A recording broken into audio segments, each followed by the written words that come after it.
When I see you again, I'll be glad. Let you know all about all the sisters. Let you know that your dreams and schemes just die in the everything. Don't leave a single part out of the Well, welcome, Alexa Cornejo. Did I say that correctly? Yes. Thank you. To the Oregon Music Hall of Fame 2025 scholarship recipients. You are one of 7, and we had hundreds of applications. We are so happy to have found you. I'm glad that you did.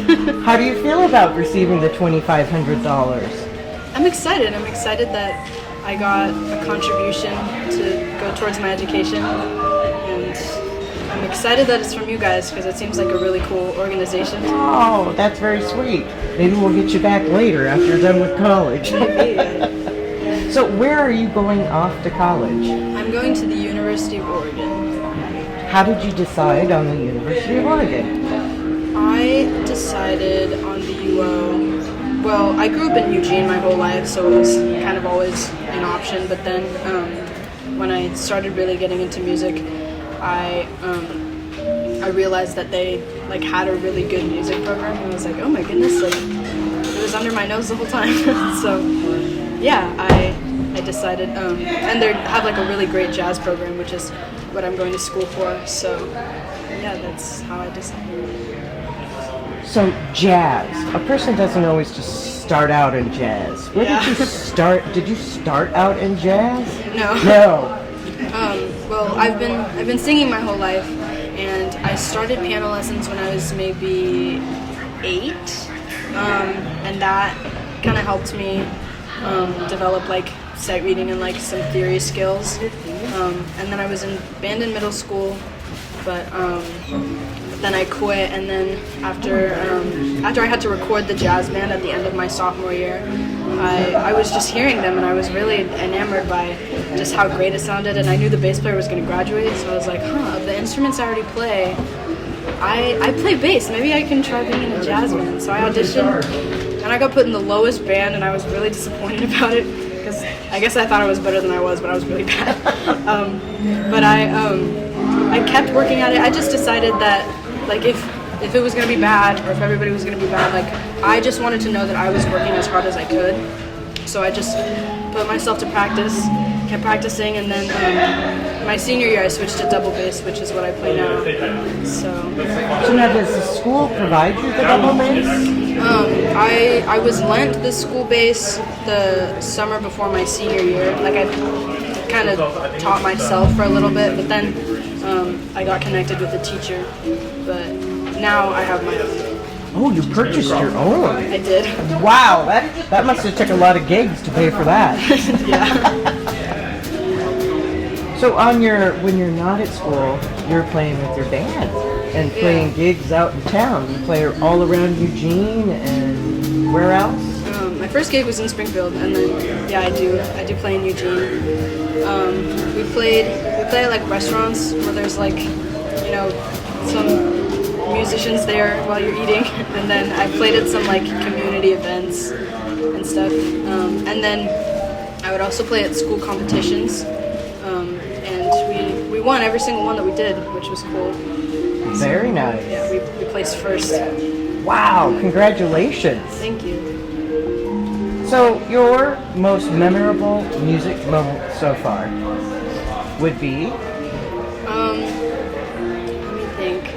Well, there's 2. I'll briefly describe the first one, but the real one.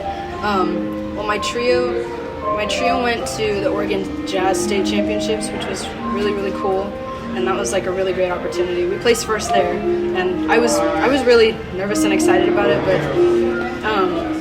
but I think my most memorable music moment was the first competition that we did. It was Oregon Jazz Festival in January, and there was a chance that we would get called back to perform again, and that kind of meant that you won. If you were the best group they'd seen all day, then you would perform again.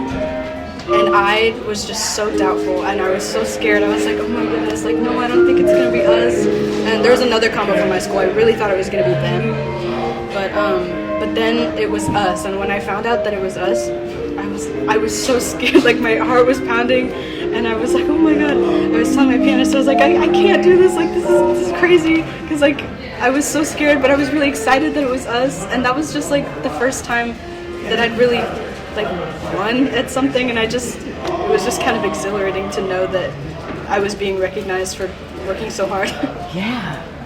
So, It's nice to get that recognition, but then it becomes like an internalized sort of thing that has to come from you, right? Yeah. You're starting to feel that now, aren't you? Mm-hmm. So, I had asked you about different types of music that you like to listen to outside of playing the bass and listening to bass music.